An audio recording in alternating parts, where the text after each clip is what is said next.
stylish dan super ringan tapi efisien. Adalah 3 hal yang bisa gue gambarin dari laptop satu ini.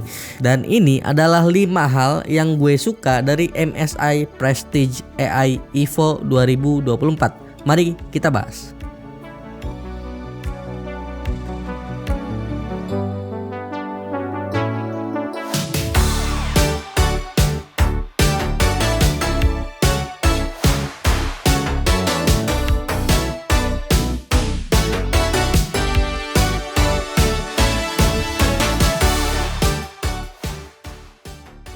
Pertama, desainnya nih yang menurut gua kelihatan minimalis, khas laptop tipis MSI ya, punya warna matte black yang feel material yang terasa cukup oke. Tapi yang gua notice di sini kok mirip banget ya, identik banget secara build quality sama laptop MSI Summit yang kelasnya ada di bawah laptop satu ini.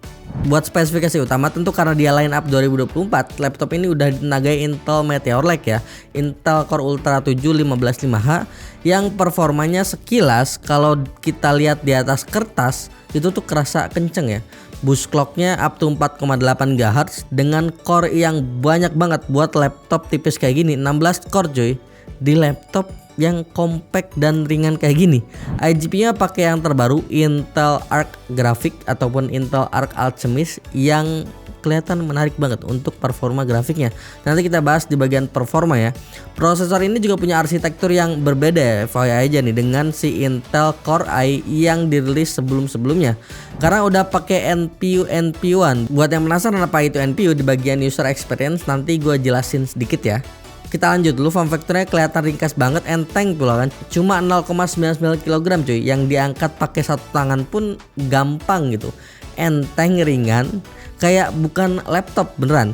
Dan bisa kalian lihat ya, engsel laptop ini pun dirancang dengan style yang mirip sama mekanisme Asus Ergolift ya. Masih sama kayak yang tahun lalu. Yang singkatnya, engsel laptop ini tuh bisa berfungsi sebagai kaki laptop bagian belakang saat layar laptop ini dibuka.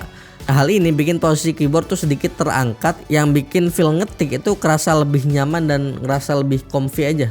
Plus cara sirkulasi udara harusnya akan lebih baik ya, karena ada ruang di bawah sini untuk dinginin komponen-komponen di dalam laptopnya ya. Terus soal kualitas layar yang super cakep banget, kekinian, pakai OLED kayak stunning display ya kalau kata si MSI ya.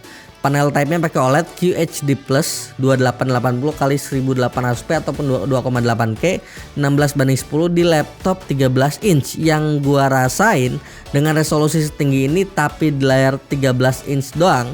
Looks-nya kelihatan detail, gambar saat kita lihat video ataupun foto tuh bener-bener kerasa banget feelingnya. Secara coloring pun cakep, akurasi warna oke, color gamutnya pun luas ya, udah 100% DCI-P3 yang nyaman banget di mata. Dan kalau kalian bandingin laptop ini sama laptop lain yang masih pakai IPS doang dengan color gamutnya nggak segitunya luas, itu bakal kerasa banget bedanya.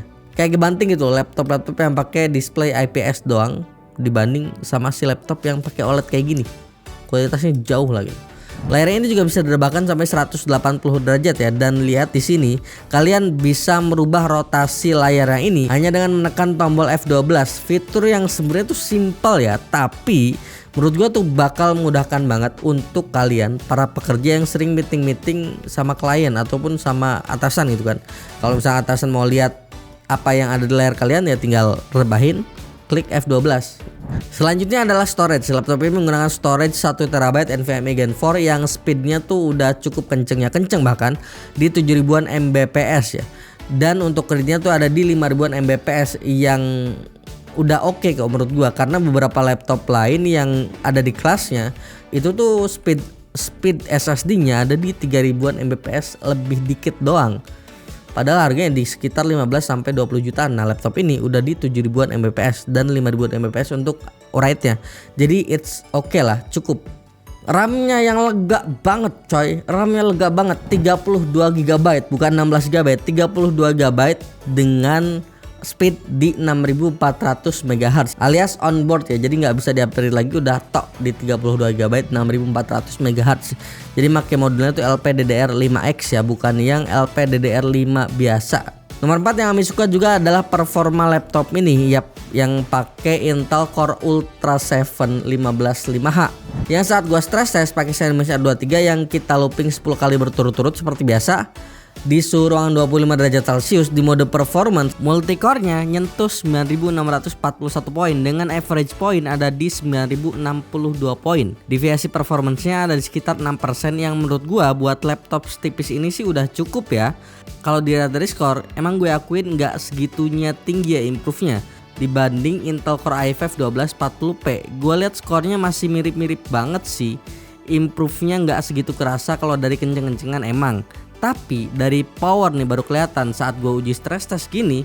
PL1 nya tuh sempat nyentuh 35an watt sebenarnya di awal doang, tapi setelah itu di kondisi normal dan stabil dan idle ada di sekitar 28 sampai 30an watt aja saat stress test ya. Nggak cuma Cinebench R23 yang gua tes, tapi juga beberapa software CPU bench juga yang juga mengindikasikan bahwa memang secara angka performa CPU Intel Core Ultra 7 155H di laptop ini belum bawa improve yang segitunya signifikan ya di laptop yang compact dan tipis satu ini. Buat main game gimana? Gue sempet coba laptop ini ya buat main game kompetitif kayak Valorant.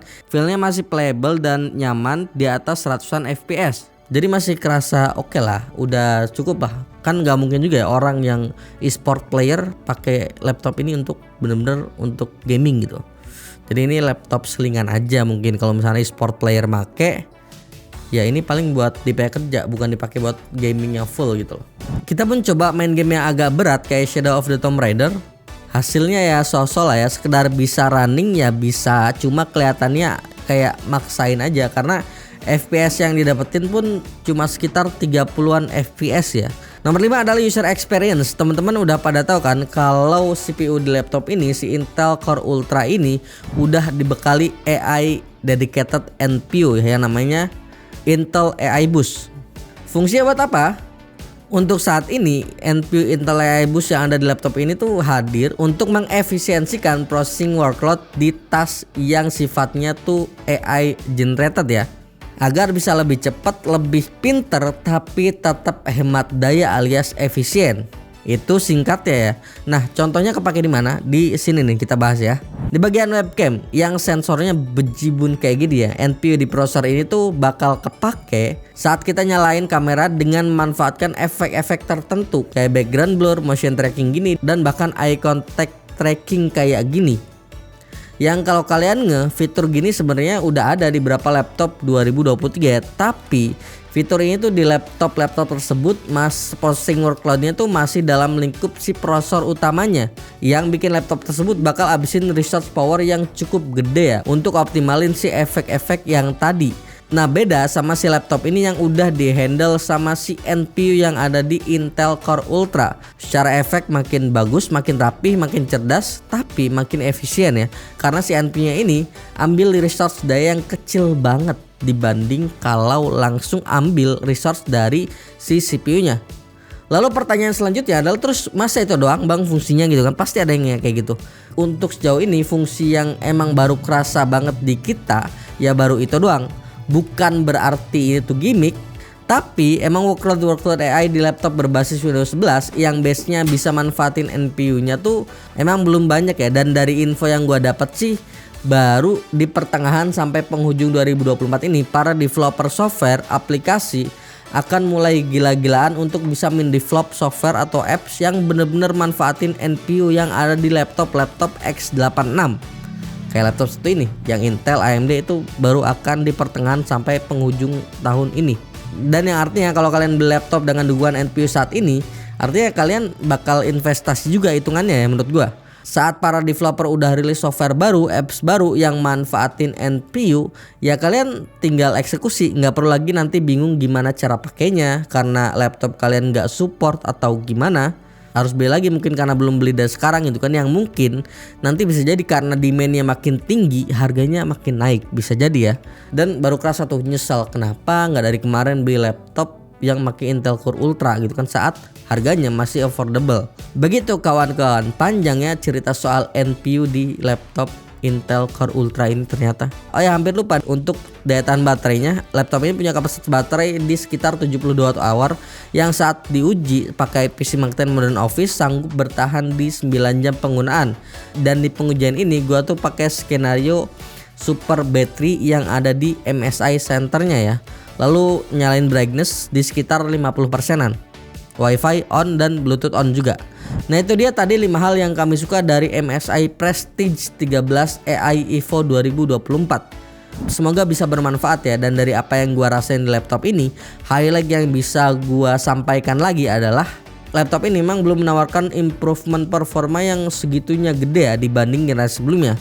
Karena emang bukan itu jualan utamanya, tapi jualan utamanya lebih ke efisiensi, konsistensi performa, serta kenyamanan dan jaminan masa depan yang kalian dapat karena kalian pakai laptop yang udah pakai Intel Core Ultra yang udah didukung NPU Intel AI Boost.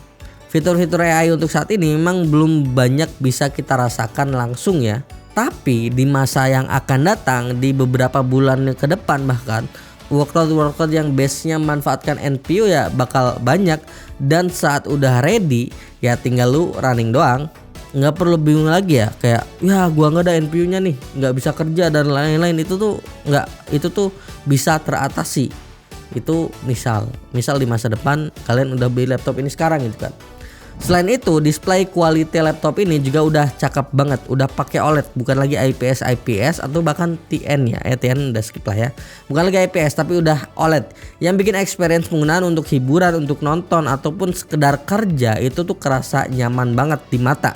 Atau bahkan mungkin buat preview foto video buat para fotografer itu udah oke juga, berkat akurasi warna yang cakep, juga coverage color gamut yang luas. Dan satu lagi, ringannya juga jadi nilai plus di laptop ini menurut gue ya.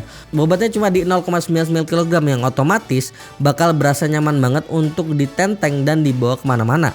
Hal yang menurut gua kurang serg sih satu ya, walaupun ini sebenarnya preferensi masing-masing ya, nggak mutlak sebenarnya, yakni soal desain yang kerasa nggak ada bedanya, plek ketiplek sama yang tahun lalu, bahkan mirip banget sama si MSI Summit yang harganya ada di bawah laptop satu ini, kayak identik banget gitu loh. Saat brand lain coba bereksperimen dari si desain, looksnya, si MSI Prestige masih nyaman dengan looks yang ya begini-begini aja. Tapi balik lagi ya, itu preferensi masing-masing. Mungkin ada yang suka juga yang bikin MSI ngerasa udah deh gue gak perlu ubah desain lagi, toh banyak yang suka gitu kan. Di luar itu gak ada masalah soal performa, gue rasa udah oke. Daya tahan baterai oke, fitur-fitur lain juga udah oke juga. Dan kenapa gue bilang kurang sereg, karena pertama dia tuh pakai Intel Core Ultra juga ya. Kayak gue ada harapan karena dia tuh pakai CPU yang bener-bener baru, dia tuh bawa desain yang bakal jadi pembeda dibanding laptop yang masih pakai Intel Core i gitu. Tapi ternyata masih sama-sama aja gitu. Tapi ya udahlah, itu bukan masalah yang gimana-mana ya, karena itu masuknya ke preferensi masing-masing. Gua sih berharap ada perubahan ya, seenggaknya kalaupun nggak semua line up 2024 yang pakai Intel Core Ultra aja dibedain desainnya, apakah nanti dikasih aksen apa gimana gitu kan.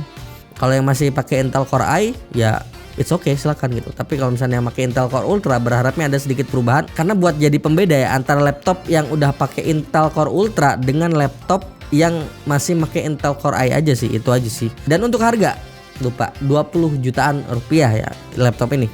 Dan oke, mungkin sekian dari gua Yusril. Jangan lupa like, share, dan subscribe channel ini sebagai bentuk dukungan dan semangat untuk kami. Kunjungi terus pepchannel.com agar dapat melihat perkembangan teknologi Yusril bidang IT. Jangan lupa join Discord server dan follow sosial media kami di kolom deskripsi. Sekian dulu, sampai jumpa di video selanjutnya. Bye bye.